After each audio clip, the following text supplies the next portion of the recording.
ल यो खुर्सानी खोला ठाडो खोला पो यति साह्रो वाल लगाएको छ लिएर खोलाले यतापट्टि हात्दैछ। यतापट्टि 8 नम्बरले यसरी बेसिररी वाल लगायो, 13 नम्बरले केही पनि गरेर लिएर यहीँबाट खोला उक्लिँदैछ। यस्तो अवस्था छ लिएर यो लडिसक्यो। यो बाटो हेर्नु होला है साथीहरू, यसरी बाटै चर्केर गइसकेको छ आधी। ल यस्तो हुँदा पनि लापरवाही छ। यो बाटो चर्केर पुरै यता झर्दैछ।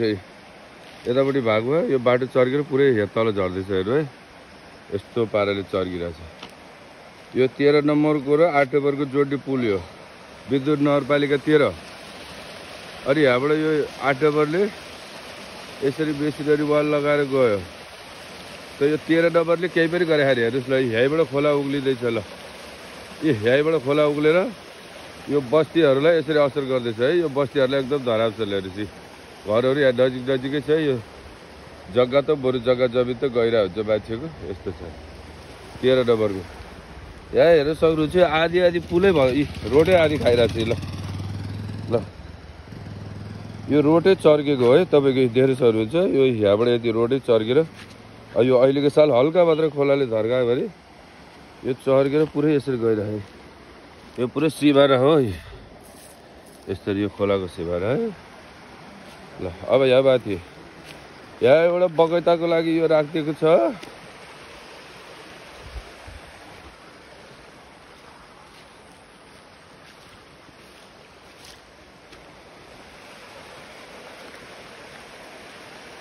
ले हेर्नु हेरेर ल यो गाउँतिर खोला जाँदैछ कि छैन ल हेर्नु। यहाँ यस्तो राम्रो बेसिररी वाल लगाएको छ। बस्ती सस्ती केही पनि छैन यता। यो पुललाई जोगाउरी मात्रै देखिन्छ, जग्गालाई देखाउरी मात्रै जोगिन्छ। यतापट्टि बस्ती छैन हेर्न सक्नुहुन्छ। यो खोलाले असर गर्ने बस्ती छैन यतापट्टि। अब यतापट्टि हेर्नु ले हेर्नु यहाँ बेसिररी वाल लगाइदिएको छ यसरी। यो 13 नम्बरको लापरवाही हेर्नुहोस्। 13 नम्बरको वडा अध्यक्ष भरत तामाङलाई 10औं 20औं ताल पनि भन्दाखेरिसम्म पनि उसको सुनवाई भएको छैन। यहाँ यो अहिलेको सालले यो खोलाले एकदम ठुलो असर गर्दैछ। ल हेर्नु सबै साथीहरूले यो राम्रो छ हेरिदिनु होला। यता बस्ती पर्छ ल हेर्नुहोस्। यो घरहरू यहाँ यो बगैँबारीले छेक्या अलिकति ले हेर्नु यहाँ घरहरू पर्छ। यो घरको साइडबाट यहाँबाट खोला उक्लिँदैछ। ल हेर्नु यो खोला कहाँ जान्छ अब? यता माथिबाट यो खोला दौडेर आयो भने यो खोला कता जान्छ? यता त बेसिररी वाल लगाएको छ जहाँ बस्ती नै छैन। हेर्नुहोस् 8 नम्बरले यति बलियो बनाएको छ। तर 13 नम्बरको वडा अध्यक्ष लाचार वडा अध्यक्ष भरत तामाङले यो बनाउनु पर्दैन। ले हेर्नुहोस् गाइज यो बनाउनु पर्छ कि पर्दैन? 13 नम्बरको वडा अध्यक्षले तल एउटा भत्किरहेछ, अर्को अवस्था ल यस्तो छ। ल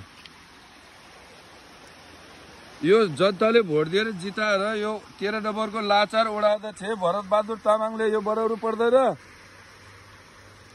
यस्तो यो गाउँमा यो उक्लिँदैछ, दादागिरी देखाएर हुन्छ यसलाई के को लागि जिताएर यो खोला अब यता आउँदैन त गाइज। ल भन्नुहोस् ल।